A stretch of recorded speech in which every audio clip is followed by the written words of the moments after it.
dedicated to Eastern and Southern Kentucky. This is WYMT Mountain News at 6. COVID numbers across the Commonwealth are finally starting to go down following the spread of the Omicron variant, but one southeastern Kentucky county is still dealing with its highest peak in COVID cases yet. WYMT's Alyssa Williams spoke to officials with the Laurel County Health Department on how they are managing this increase in COVID cases. On Monday, the Laurel County Health Department released the recent COVID numbers on Facebook, showing that the county experienced its highest number of cases in a single week from January 29th to February 4th. The Omicron variant is highly more contagious than what we have seen in the past. Executive Director of the Laurel County Health Department, Mark Hensley, says the county saw nearly 1,300 positive cases within that week, and that is not including any positive at-home COVID tests that were not reported. It is very important that that the residents of Laurel County adhere to the guidelines if we want to see ourselves, through the pandemic. Hensley adds that several of those positives were breakthrough cases. Last week in itself, we had 208 cases, and those cases were in individuals who were fully vaccinated, which was about 16% of our overall cases. Hensley said regardless of these breakthrough cases, he trusts that the vaccines are doing what they are intended. We don't think any vaccine is 100% effective, but with what we've seen here, we feel like the vaccine has been effective in about 88% of the people receiving the vaccine. He adds that if Laurel Countyans continue to get vaccinated and boosted, practice mask wearing and other COVID-19 safety measures, they should be able to prevent case spikes in the future. Alyssa Williams, WYMT Mountain News. Hensley says they are continuing to promote vaccinations and other COVID-19 protocols within Laurel County communities. You can keep up with Laurel County's COVID numbers on the County Health Department's Facebook page. While there are still pockets of concern in southern and eastern Kentucky, Governor Andy Beshear used his COVID briefing today to share what he called mostly good news. Aided by some weather-related business closings, reported COVID-19 cases rapidly dropped during the past week. Despite a lower amount of testing, Governor Beshear says he's excited about the downward trend now across the Commonwealth. We're also starting to see a real downward trend in hospitalizations. We almost reached hospitalization levels in Delta. It does look like we are declining. The governor says evidence continues to show Omicron is significantly less deadly than Delta, but so many people are catching it, deaths continue to be high and strain hospitals. Now here's a closer look at today's numbers as the positivity rate continues to decline in the Commonwealth. The state reported 3,835 new cases today, bringing our case total to more than 1,200,000. There were 29 new deaths, putting the Commonwealth's death toll at more than 13,100. The positivity rate is around 23.5%. You can always find the latest COVID-19 information on our website at WYMT.com. Clay County Sheriff Patrick Robinson is asking for information about a school bus fire. A Facebook post said the bus was at the Clay County Bus Garage off South Highway 421. The sheriff says it happened around 2 a.m. on Friday, February 4th. If you have any information, you're asked to call the Clay County Sheriff's Office. 2 police officers are still recovering today after being shot in the line of duty, one in Lexington Saturday, one in Harrison County a week ago. Both had bulletproof vests on, and law enforcement groups say the vests are essential to saving lives. Many police officers who survived being shot say the vest was the big difference. Lamont Washington was shot twice, and he says the second round would have been lethal.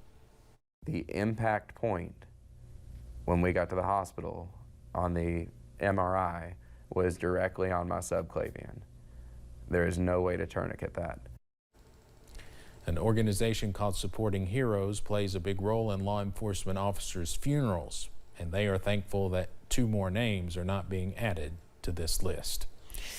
We now know the name of the 7-year-old who died in a house fire in Wolfe County on Friday. The Wolfe County coroner said Bentley Haney was the one who died in the fire. We're still working to learn funeral arrangements. The cause of the fire is still not known.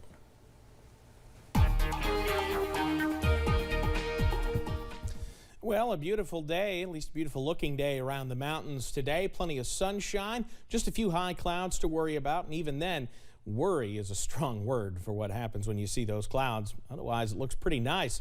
Outside right now, I-64 at Moorhead, you see those clouds moving in as the sun sets. We've got the darkness of the clouds and the reds, the oranges, all the way up to the blues. Beautiful shot there. Looking the other way from the sunset, what's left of that sun is illuminating those clouds in the distance there from our shot here in front of WYMT in Hazard.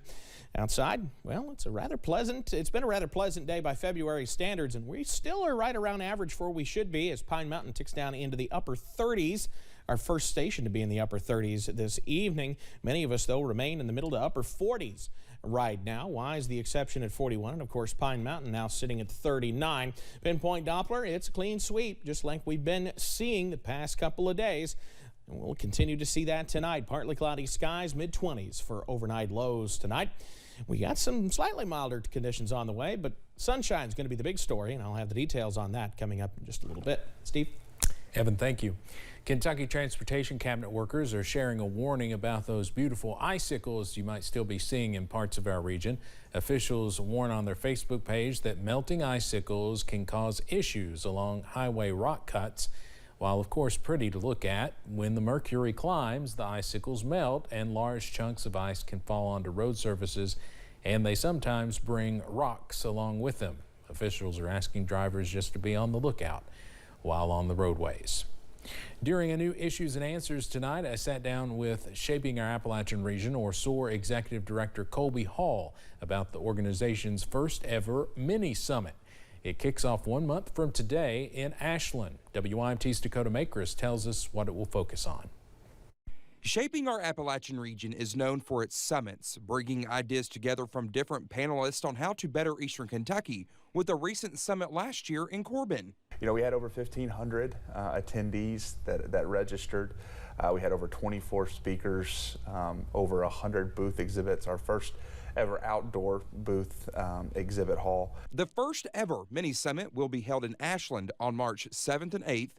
Now, with 1 month until the summit, more than 400 people have registered with the goal of 500. We feel like it's really, really important that we're doing our part to getting out and about the region, to making sure that everybody feels like they have a seat at this table.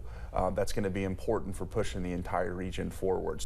Discussing topics like tourism and downtown revitalization in Eastern Kentucky. But there was a professor from the University of Tennessee that did a study that showed in 2019 tourism was a $60 billion industry, but about 85% of that revenue was concentrated in 3 cities. Those cities were outside of Eastern Kentucky. SOAR Executive Director Colby Hall says they want to bring that tourism to our mountains, especially helping the smaller tourism offices in most counties who have limited resources. We don't have big hotels. We don't have maybe some of the things that other areas have, but we do have assets and we do have strengths.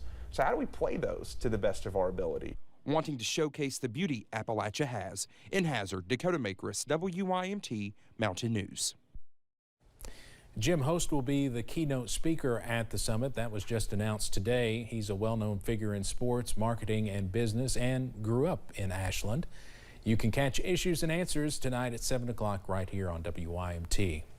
9 innovative Kentucky companies will receive a total of $900,000 in grants to support high-paying jobs and technology development in the Commonwealth. The grants are part of the Commonwealth's nationally recognized Small Business Innovation Research. It's also funded by the Small Business Technology Transfer Matching Funds program. The program provides promising early-stage tech companies the grant money they need to help them succeed.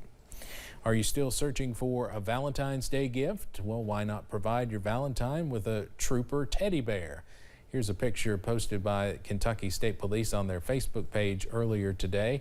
That's a picture of 2 kids approving the bears. The Trooper teddy bear funding helps provide kids in crisis with a bear of their own. The bears are available for $20. We have a link to order one on our website at WYMT.com. Workers at the Appalachian Valley Autism Center are sporting their blue today, matching in a uniform that is a bit different from the usual, in honor of a learner whose heart is known and loved by all. WIMT's Buddy Forbes shows us why they are rallying together.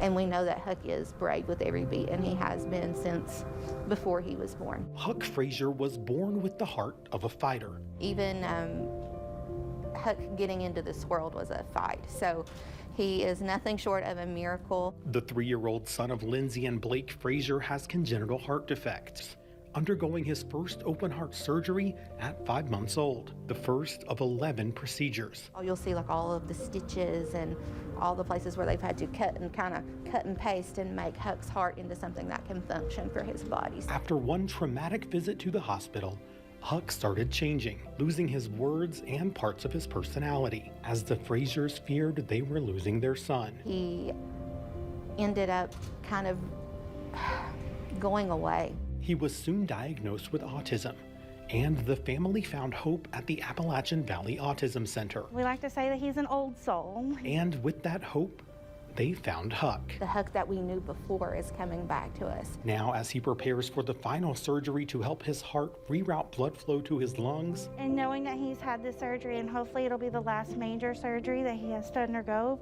is very heart-filling. The young fighter is going back into battle. Even though his heart will be mended or repaired as best as current medicine allows, it's a lifelong fight that we're going to have to fight there. With an army of advocates by his side. He gets so excited here, and it means so much to us to have everyone here rally around him and cheer him on. And saying a heart like Huck's. And that's what we're most excited about, is just letting Huck be Huck. Beats any diagnosis. In Pikeville, Buddy Forbes, WIMT Mountain News. The shirts you saw in the video are an artistic rendering of Huck's repaired heart in his favorite color. He leaves for the hospital tomorrow, and his family expects to spend the next 2 weeks there. Center employees say they will be praying and cheering until Huck is back home. And weather-wise, well, I've got to find something to talk about. The weather's so quiet. I'll have the very latest on that, and anything else might be going on straight ahead. And a legendary musician from the rock band Kiss is coming to Hazard next month. We'll tell you where you can see him.